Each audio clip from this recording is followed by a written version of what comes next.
1961 மே மாதம் 25 பத்மினிக்கும் டாக்டர் ராமச்சந்திரனுக்கும் குருவாயூரில் திருமணம் நடந்தது. ஆனால் முதல் நாள் 24 விமானம் மூலம் கொச்சி புறப்படும் வரை செந்தாமரை படத்தின் படப்பிடிப்பில் சிவாஜியுடன் நடித்துக் கொண்டிருந்தார் பத்மினி. திருமணம் முடிந்த பிறகு சென்னை அண்ணா சாலையில் இப்போது ஹயாத் ஹோட்டல் இருக்கும் அந்த இடத்தில் அமைந்திருந்த திருமண மண்டபத்தில் திருமண வரவேற்பு நடைபெற்றது.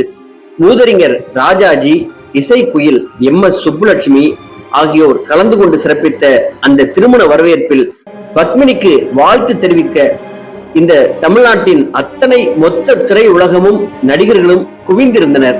முக்கியமான ஒரு கதாநாயகனை தவிர அந்த கதாநாயகன் நடிகர் திலகம் சிவாஜி கணேசன் தான்.